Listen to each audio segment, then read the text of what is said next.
itself, that is a relapse refractory hairy cell leukemia, which we cannot calculate as a relapse only. We have to be said it is a refractory hairy cell leukemia also. So this master class. Sorry. So background, hairy cell leukemia, the bone marrow, spleen and liver infiltration by the mature B cell, and B cell is a specific B cell that is an ample cytoplasm and thin surface projection around, and that's why we called it a hairy cell leukemia. So it's a typical hairy cell, and a specific, they have a specific ISC marker along with the standard B cell marker like CD20, CD22, and the specific marker are 6, CD25, CD103, CD123, CD11C. They are the specific marker for this thing. And the hairy cell leukemia is a rare B cell malignancy, low-grade B cell malignancy, and it is 2%, as Dr. Chalana said, it's a rare malignancy, leukemia. Although SCL considered as an incurable, most of the patient, but effective treatment is available. And in last 3 decades, purine nucleoside means PNA, include pentostatin and cladribine have been mainstay of the first line treatment of the patient of hairy cell leukemia, as we all know. So last 3 decades, we not a lot has much changes, but that's why this class has been taken up, and what is going on in the future or last 3-5 years. So if we treat it, first line treatment of the SCL as SCL is a B cell type of low grade leukemia. The first plan is a wait and watch policy of SCL until there is a significant cytopenia and any symptom appears. And pentostatin and cladribine, of course, the regularization SCL treatment, the first line treatment, having a 70 to 90% complete remission with longer time of duration of disease-free interval. In analysis of 121 patients treated with the pentostatin and cladribine, after that interferon, splenectomy, progressive disease, then further CR has been reduces and lot of toxicity has been appear. And at the end of 3-4 cycle of the treatment, patient develop lot of myelotoxicity and suppression. So there is although there is a high relapse rate, high CR, but relapse does occur significantly in all of almost SCL patient. Cladribine used to be first line treatment, and there is a relapse rate is only 37%, whereas pentostatin has a 40% relapse rate. So we can summarize as these two things that almost 50% cases need additional chemotherapy in their lifetime after receiving the cladribine or pentostatin. It has been found that the time to relapse of CR is also shortened in younger patients, and pentostatin and cladribine is a severe infection risk and increased risk of the cumulative toxicity if we give another line of treatment or another line of treatment in the future. So retreatment with another PNA, especially with the analog, is again a standard treatment we can use in a refractory disease. And however, progressive shorter duration means disease progress in shorter duration, we have to be add on something with the PNA, and that is the dictum. And recent effort has focused on target or immunotherapy in refractory hairy cell leukemia. This master class will review the advance of the treatment of hairy cell leukemia. As this cartoon suggests, the asymptomatic doesn't require any treatment. We continue the wait and watch policy, but patients come into the guideline of the treatment, patient require on the treatment, symptomatic, we have to focus on either CDA or pentostatin. If there is a longer response rate, patient have a longer duration of response, then we can re-challenge the same molecule.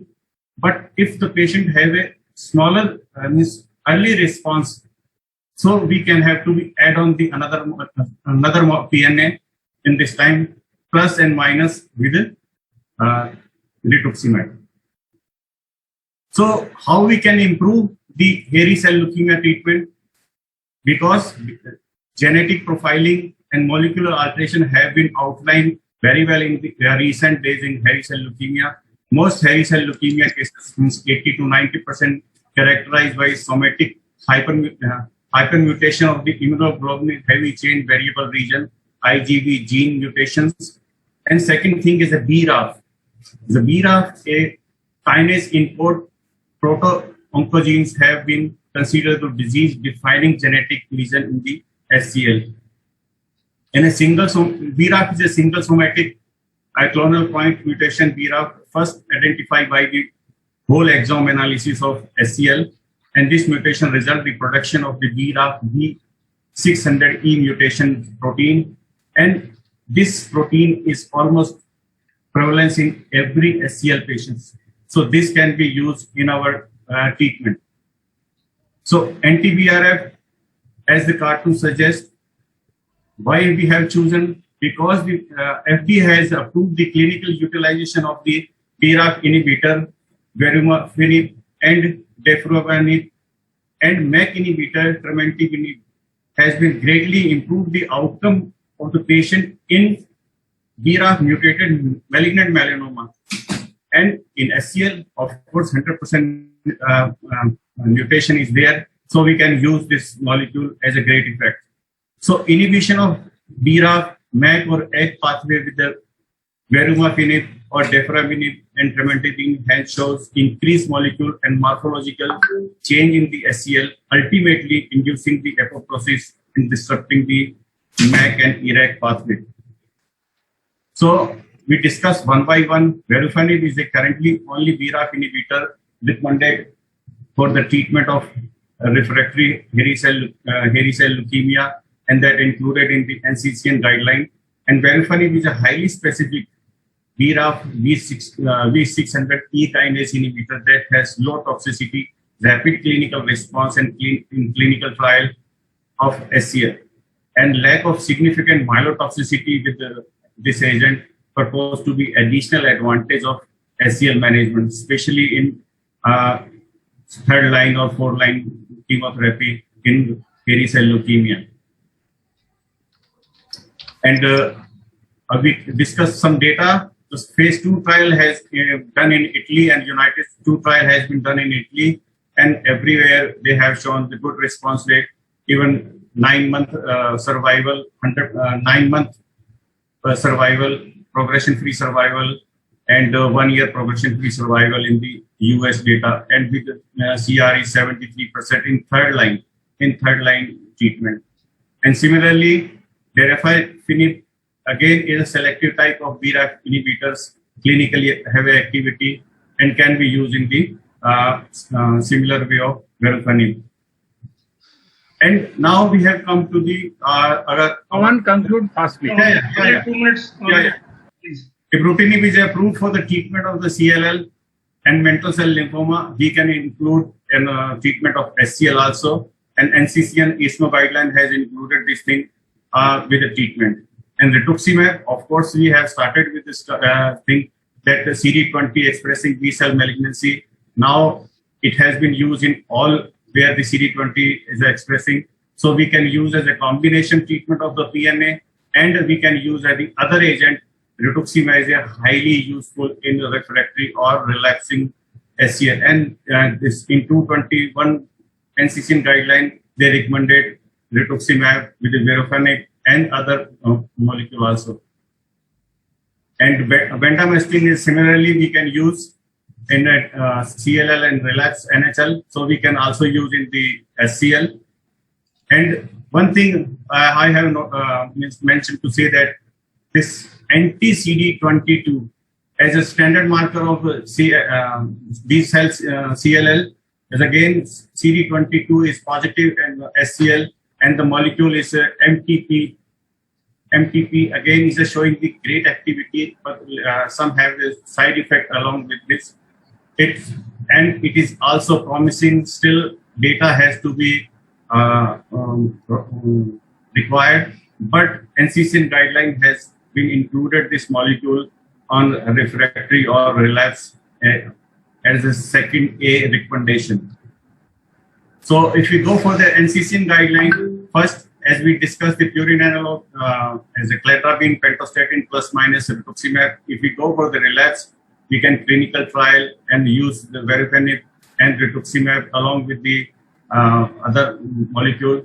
And this is the basically the standard treatment.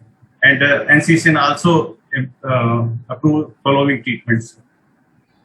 If we think from earlier cartoon, we complete in the second line treatment, we can add the immunotherapy as an interferon, rituximab, and other things. And similarly, the ESMO guideline also show that the same treatment as we discussed, we can use as a relapse or refractory as hairy cell leukemia. So I conclude myself as a last 3 decade fluorescence in the therapeutic landscape of SCL undergoing rapid evaluation last 5 to 6 years. An addition of the FDA approving immunotoxic NPT in 2018, couple other target agents have been investigated as a monotherapy and combination therapy, BRAF and BKT inhibitor single lead to the management of SCL era. This new agent collectively represent a positive development of the SCL spectrum. Moreover, the inclusion of this novel agents combination in the updated in 2020 NCCN guidelines for management of hairy cell leukemia brings the promise for this rare malignancy, and new discovery shed more light on the genetics and molecular underpinning the SCL. Thank you.